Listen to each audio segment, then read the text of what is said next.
সংখ্যক মায়েরা এসে উপস্থিত হয়েছেন। লক্ষ্মীর ভান্ডার 1000 টাকা দিচ্ছে, 1200 টাকা দিচ্ছে, প্রশ্ন নয়, আগে মায়েদেরকে আওয়াজ তুলতে হবে। এই কেন্দুয়ায় যে প্রাইমারি স্কুলটা আছে উপযুক্ত শিক্ষার পরিকাঠামো আনতে হবে, যত ছাত্র আছে তার অনুপাতে শিক্ষা দিতে হবে, মায়েদেরকে আওয়াজ তুলতে হবে। লক্ষ্মীর ভান্ডার পরে হবে 10 লাখ 12 লাখ টাকার বিনিময়ে চাকরি নয়, 330 টাকা ফর্ম ফিল আপ করে মেধার ভিত্তিতে চাকরির ব্যবস্থা হবে। সে হিন্দু চাকরি পাক, মুসলমান চাকরি পাক, দলিত চাকরি পাক, আদিবাসী চাকরি পাক দেখার দরকার নাই। মায়েদেরকে আওয়াজ তুলতে হবে। 1000-1200 টাকা পরে হবে। যত মদের দোকান পশ্চিম বাংলায় আছে সব দোকান বন্ধ করতে হবে। মায়েদেরকে আওয়াজ তুলতে হবে। 1000-1200 টাকা পরে হবে। 1000-1200 টাকার গল্প রাখুন। স্কুল যে 25,000 পশ্চিম বাংলায় বন্ধ করেছেন সেটা খোলার ব্যবস্থা করুন। মায়েদেরকে আওয়াজ তুলতে হবে। 1000-1200 টাকার গল্প পরে হবে।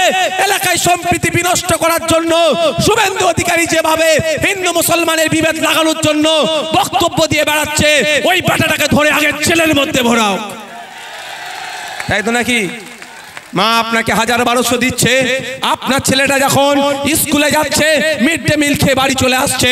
আমি যদি মিথ্যে কথা বলি, আজকে বাড়িতে যাবেন, যে বাচ্চাগুলো বাড়িতে আছে ক্লাস 4 এর বাচ্চাকে ডাকবেন, অঙ্কের বইটা খুলে দেবেন, অনুশীলন 1 এর 1 নম্বর অনুশীলনের অঙ্কটা করতে দেবেন। আমি এখানে বলে যাচ্ছি, আমি যদি ভুল বলি দ্বিতীয়বার আমি বসিরহাটের জমিনে এসে মানুষের কাছ থেকে ভোট চাইবো না, মানুষের স্টেজের সামনে দাঁড়িয়ে কথা বলবো না। 100টা বাচ্চাকে ট্রাই করে দেখুন, 90টা বাচ্চা এই অনুশীলন 1 এর অঙ্কটাও করতে পারবে না। সেই বাচ্চাগুলো কারা? মা আপনার বাচ্চা, আমার ভাই, আমার ভাইপো। মা আপনার হাতে 1000 টাকা দিচ্ছে, আপনার ছেলের ভবিষ্যৎ ধ্বংস করে দিচ্ছে।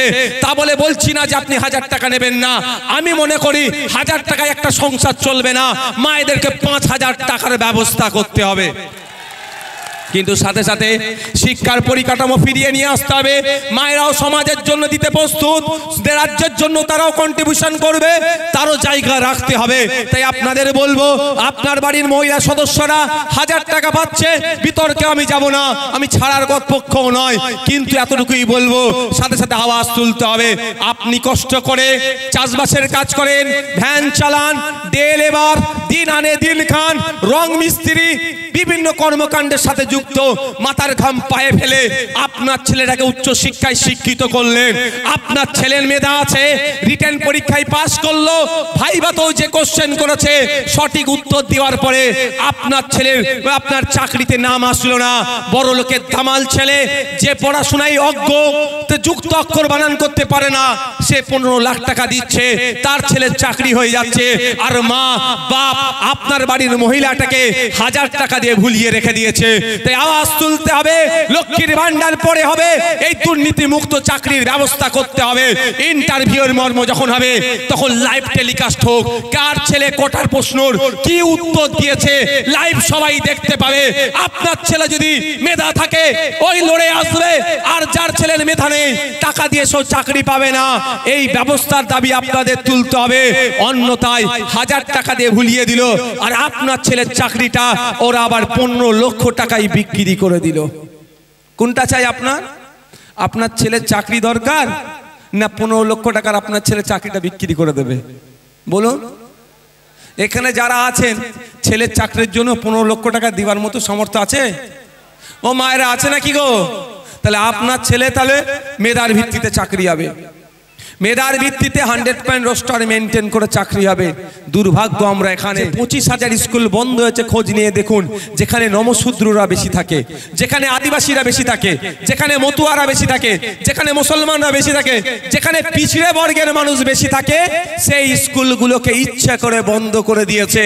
কারণটাই, যদি আপনার ছেলে মেয়েরা পড়াশোনা করে উচ্চ শিক্ষায় শিক্ষিত হয় তাহলে শুভেন্দু অধিকারীর সুরে সুল মিলিয়ে হিন্দু হিন্দু ভাই ভাই বলার লোক থাকবে না। আর মমতা ব্যানার্জির দলের হয়ে লাটায় ভোট লুট করার, বুথ দখল করার, মারামারি করার, গোলাগুলি করার, বোমাবাজির লোক আর থাকবে না। তাহলে ওদের ক্ষতি হয়ে যাবে। নেতার ছেলের হয়ে মারপিট কে করবে? খারাপ ভাবে নেবেন না, একটা কথা বলি, এখন খোঁজ নিয়ে দেখুন যে নেতা ছিল তার ছেলের হয়ে, তার হয়ে আপনারা মারপিট করেছেন।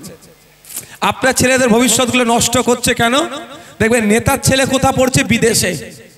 আমাদের বর্তমান যিনি বিদেশ মন্ত্রী আছে এস জয়শঙ্করজি, তার ছেলে কোথা পড়াশোনা করে খোঁজ নিয়ে দেখুন, এখানে নাই, বিদেশে। আর ওই জয়শঙ্করজিকে যারা ক্ষমতায় নিয়ে এসেছে, যাদের ছেলেরা প্রাইমারি স্কুলে গেলে স্কুল আর শিক্ষা দেওয়ার জায়গা নেই, মিড ডে মিল খাওয়ার ঘরে চলে আসো। 1 লক্ষ স্কুল সারা দেশে বন্ধ হয়ে গিয়েছে বিজেপির আমলে। আমার বলার বক্তব্য এটাই, আপনার বাপ দাদুরা ও এখন বর্তমানে যারা নেতা আছে তাদের বাপ দাদুর হয়ে লাঠিয়াল বাহিনী ছিল, মারামারি করেছিল, বুথ দখল করেছিল। কেউ শ্মশানে গেছে, কে কবরস্থানে গেছে, ধ্বংস হয়ে গেছে, কেউ কি বলে মারা গেছে, আর কেউ জেল খেটে ধ্বংস হয়েছে। এখন আপনাদেরকে বর্তমান নেতাদের লাঠিয়াল বাহিনী হিসাবে রাখতে চাইছে। আর ভবিষ্যৎ প্রজন্মের কথা ভেবে নেতারা তাদের ছেলেগুলোকে বিদেশের নামি দামি ইউনিভার্সিটিতে পড়িয়ে নিয়ে আসবে, আর আপনার ছেলেগুলোর এলাকায় স্কুলগুলোকে বন্ধ করে মূর্খ করে রাখবে। কারণ ওর ছেলেগুলো বিদেশ থেকে পড়াশোনা করে এসে নেতা হবে, আর আপনার ছেলেগুলোকে দিয়ে বুথ দখল, মারামারি, হিংসার কাজে লাগানোর চেষ্টা মমতা ব্যানার্জি এখন থেকে করছে। তাই ভাবার সময় আসেনি এখন আমাদের? আমরা আমাদের ভাই ভাইপোর কথা এখনো ভাববো না? আমরা আমাদের ছেলেদের কথা এত এখনো ভাববো না? যদি মমতা ব্যানার্জি তৃণমূল তার ছেলেদের কথা ভাবে, তার ভাইপোদের কথা ভাবে, সেই কথা মাথায় রেখে স্কুলগুলোকে এখন বন্ধ করে দিচ্ছে। কারণ আপনাদের আমাদের আওকাত আছে কি যে প্রাইভেট স্কুলে পড়াবো? একটা ভালো প্রাইভেট স্কুলে পড়াতে গেলে মাস গেলে কম করে 2000 টাকা খরচ আছে। আপনার বাড়িতে 2টো সন্তানই আমি ধরছি, তাহলে মাস গেলে 4000 টাকা আপনাকে খরচ করতে হবে। আপনি যদি কৃষক, আমি আপনাকে তথ্য দিয়ে বলে যাচ্ছি, মাস গেলে আপনি 8000 টাকা ইনকাম করতে পারেন না। যারা কৃষক আছেন আমি তথ্য দিয়ে বলছি, মাস গেলে আপনি 8000 টাকা ইনকাম করতে পারেন না। আপনি মাস গেলে যদি 8000 টাকা না ইনকাম করেন, তাহলে 4000 টাকা দিয়ে 2টো বাচ্চাকে কি করে পড়াবেন? তারপরে খাওয়া দাওয়া আছে, অসুস্থ আছে, ওষুধ আছে, আরো সঞ্চয় করার তাহলে কিছুই থাকছে না। আপনার ছেলেটা আর উচ্চ শিক্ষায় শিক্ষিত হতে পারবে না, কারণ বুনিয়াদী শিক্ষাটা যেখান থেকে পাই সেটাই ধ্বংস করে দিচ্ছে পরিকল্পনা করে এই মমতা ব্যানার্জি। আপনারা অবাক হবেন, ফেক এসটিএসসি সার্টিফিকেটের রমরমা। যে আসল দলিত, আসল আদিবাসী তারা চাকরি পাচ্ছে না, তাদের কোটাতে যারা দলিত আদিবাসী নয় তারা চাকরি করে নিচ্ছে। তাই ইন্ডিয়ান সেকুলার ফ্রন্ট বলছে মমতা ব্যানার্জিকে যে আপনার সরকার চলছে না, এটা সার্কাস চলছে। সারা পশ্চিম বাংলাতে 1 কোটি আদিবাসী নয়, এইদিকে 1.5 কোটি আদিবাসী এসটি সার্টিফিকেট ইস্যু হয়ে গেছে। অর্থাৎ 50 লক্ষের অধিক নন আদিবাসীরা আদিবাসীদের কোটায় চাকরি নেওয়ার চেষ্টা করছে। এই করে আদিবাসীদের উন্নয়ন হয় না, কিন্তু আদিবাসী মায়েদেরকে মাস গেলে 1200 টাকা তাদের হাতে ধরিয়ে দিচ্ছে। তাদের ছেলের কোটাই যে চাকরি, এই রাজ্য সরকার, এই মমতা ব্যানার্জি, এই চোর, জমি চোর, ওয়াকফ সম্পত্তি চোর ফিরহাদ হাকিমরা লুট করে নিয়ে নিচ্ছে। আমাদের লড়াইটা কোন জায়গায় বুঝতে পেরেছেন? আমাদের লড়াইটা হচ্ছে যার আদিবাসীর যে চাকরি পাওয়ার দরকার সে আদিবাসীকে যে চাকরিটা বুঝিয়ে দিতে হবে, যে প্রকৃত দলিত তাকে তার চাকরিটা বুঝিয়ে দিতে হবে। আর একটা এই সময়ের মধ্যে মমতা ব্যানার্জি প্রতিনিয়ত আপনাদেরকে একটা করে উপহার দিয়ে যাচ্ছে। আপনারা মানে যারা এখানে সংখ্যাগরিষ্ঠ মুসলমান, এই মধ্যে যারা বেশি সংখ্যা আছে তারা তো মুসলমান, নন মুসলিম বাইরে এখানে আছে, মুসলমানদেরকে উপহার দিয়েছে কি? OBC certificate. ওবিসি সার্টিফিকেট রেখে দেওয়া, বাড়িতে আর ছিঁড়ে ফেলে দেওয়া, দুটোই সমান। আপনার বাড়িতে যারা উচ্চ শিক্ষায় প্রস্তুতি নিচ্ছে, চাকরির এক্সামের সাথে যারা প্রস্তুতি নিচ্ছে তাদেরকে জিজ্ঞাসা করবেন। মমতা ব্যানার্জি নতুন লিস্ট যেটা তৈরি করেছে মুসলমানদের আশীর্বাদ নয়, এটা অভিশাপের মতো। তাই মমতা ব্যানার্জিকে আমরা জানাতে চাই, এই কেন্দুয়ার মাঠ থেকে বলতে চাই, আপনি কোন সার্ভের ভিত্তিতে লিস্ট তৈরি করেছেন সেটা পাবলিক করতে হবে। আমরা কে হিন্দু চাকরি পাক, কে মুসলমান চাকরি পাক, সেই বিতর্কে আমরা নাই। আমাদের বক্তব্য হচ্ছে ব্যাকওয়ার্ড ক্লাসেস অ্যাক্ট অনুযায়ী প্রপার ওয়েতে সার্ভে করে, সায়েন্টিফিক ওয়েতে সার্ভে করে যাকে যে জনগোষ্ঠীগুলোকে ব্যাকওয়ার্ড হিসাবে ইনক্লুড করার দরকার তাদেরকে ইনক্লুড করা হোক, কিন্তু তার আগে সার্ভে করতে হবে। মুর্শিদাবাদের ওবিসি জনগোষ্ঠী, মালদার শেরশাবাদিয়া জনগোষ্ঠী, দিনাজপুরের শেরশাবাদিয়া জনগোষ্ঠী ওবিসি এ থেকে ওবিসি বি তে পাঠানো হয়েছে। আমার প্রশ্ন এখানে, মুর্শিদাবাদে গিয়ে সার্ভে হয়েছে না মমতা ব্যানার্জির কালীঘাটে সার্ভে হয়েছে? এটাও প্রকাশ্য আনতে হবে। আমি মমতা ব্যানার্জিকে বলতে চাই, আপনি মুসলমানদেরকে নিয়ে, আপনি দলিতদেরকে নিয়ে যে দ্বিচারিতা করছেন, আপনি আদিবাসীদের সাথে আবেগকে নিয়ে দ্বিচারিতা করছেন, এই দ্বিচারিতার জবাব কিন্তু আগামী দিনে এই বসিরহাট থেকে, এই বারাসাত থেকে, এই ঝাড়গ্রাম থেকে, এই ঠাকুরনগর থেকে, রাজ্যের বিভিন্ন প্রান্ত থেকে যারা আমরা পিছড়ে বর্গের মানুষ ঐক্যবদ্ধ হয়ে আপনার কাছ থেকে কিন্তু জবাব চাইতে চাবো। আপনি তখন পালিয়ে বাঁচতে পারবেন না গণতান্ত্রিক প্রক্রিয়ায়। আপনাকে আমরা পালিয়ে চলে গেলে, পালিয়ে বাঁচতে পারবেন না শব্দটা আমি প্রত্যাহার করলাম, পালিয়ে চলে গেলে কিন্তু হবে না। আপনার কাছ থেকে আমরা উত্তর নিয়ে আমরা ছাড়বো।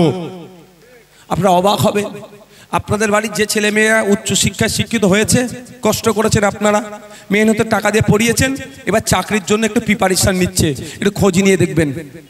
আমি যদি ভুল বলি একটু খোঁজ নিয়ে দেখবেন। যা দুটো চারটে শিক্ষক দেখতে পাচ্ছিলেন, মমতা ব্যানার্জি আপনাদেরকে যা অভিশাপ দিয়েছে সেটাও আর পাবেন না, এমন অভিষেকটা করেছে। আর কিন্তু বাইরে মুসলিম তোষণের গল্প শোনাচ্ছে। মুসলিম তোষণের জন্য আমি মমতা ব্যানার্জি মুসলমানদেরকে শোষণ করছে, আদিবাসীকে ভালোবাসার নাম করে আদিবাসীর অধিকারকে কেড়ে নিচ্ছে। আপনার